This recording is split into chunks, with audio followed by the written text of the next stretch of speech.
ఒక విచిత్రమైన అమెరికా తత్వం ఎట్లా ఉంటుందంటే, ఇరాక్ దగ్గర ఏదో బాంబు ఉందని చెప్పేసి ఇరాక్ను నాశనం చేసేస్తుంది, సద్దాం హుస్సేన్ ఉరితీస్తుంది. వీళ్ళు చెప్పిన ఏ బాంబు ఉండదు. ఈ రోజు వరకు చరిత్ర క్షమాపణ చెప్పదు. ఒకప్పుడు ప్రపంచంలో ఉన్నటువంటి నల్ల జాతీయుల్ని బందీలుగా తీసుకొచ్చి అక్కడ కొనుక్కున్నారు, బానిసలుగా కొనుక్కున్నారు. మనం ఈ ఆవుల్ని గేదెల్ని కొనుక్కొస్తుంటారు, మేకల్ని. అట్లాగా నల్ల జాతీయులైనటువంటి వాళ్ళని ఆఫ్రికా ఖండం నుంచి బలవంతంగా తీసుకొచ్చి ఏది మునికాళ్ళ మీద నుంచోబెట్టి తీసుకొచ్చి బానిసలుగా వేలం వేసి కొనుక్కున్నటువంటి దేశం అది. అది మానవ పౌర హక్కులు ఇవాళ మేము అత్యధిక విలువిస్తున్నామని చెప్తుంటుంది.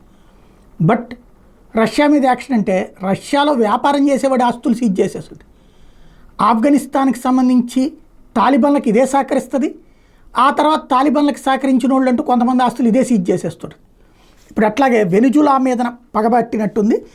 తాజాగా వెనిజులా ప్రెసిడెంట్ నికోలస్ మజురోకి సంబంధించి Dominican republic and simply flu to Florida. ఇదేంటి, అమెరికా వాళ్ళకి సంబంధించిన వెనిజులాన్ ప్రెసిడెంట్ మీద కక్ష కట్టినట్టున్నారు. తాజాగా ఇరాన్ ఆయిల్ ట్యాంకర్స్కి సంబంధించి ఏదైతే వెనిజులా అమ్ముతోంది అన్నటువంటి కారణంగా దాని మీద యాక్షన్లో భాగంగా కొన్నింటిని ఇప్పుడు సీజ్ చేశారు. US official said the plane was seized for suspected violations of US export control and sanctions laws. అసలు విషయం ఏంటంటే, వెనిజులా అధ్యక్షుడి పేరుతో ఉన్నటువంటి ఒక విమానాన్ని వీళ్ళు సీజ్ చేశారు. అది ఆయిల్ అమ్ముతోంది అన్నటువంటి కారణంతో సీజ్ చేశారు. అంటే ఆయిల్ అమ్మడం తప్ప, కొనడం తప్ప. అంటే మరొక వైపున వీళ్ళే గ్యాస్ అత్యధికంగా యూరప్ దేశాలు కానీ అమెరికా కానీ రష్యా నుండి కొంటుంది వీళ్ళే.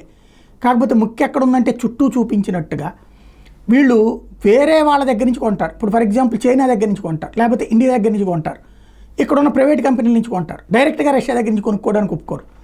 అట్లాగే వెనిజులా విషయంలోనైనా వెనిజులా దగ్గర నుంచి మళ్ళీ వీళ్ళు కొంటారు ఆయిల్ గ్యాస్, కానీ రష్యా దగ్గర నుంచి వెనిజులా తెచ్చి ఇక్కడ అమ్ముతుందేమో అన్నటువంటి అనుమానంతో అంటారు. అంటే వేధించడం. ఇప్పుడు ఫర్ ఎగ్జాంపుల్ ఏదన్నా వాళ్ళు కనుక్కున్న మందు కరోనాది ఉంది, ఆ కరోనా మందు కరెక్ట్ అని నిరూపించడం కోసం ఫైజర్ది మన మందులన్నిటి సుదీర్ఘకాలం పాటు అనుమతి రానియకుండా చేసుకొచ్చారు.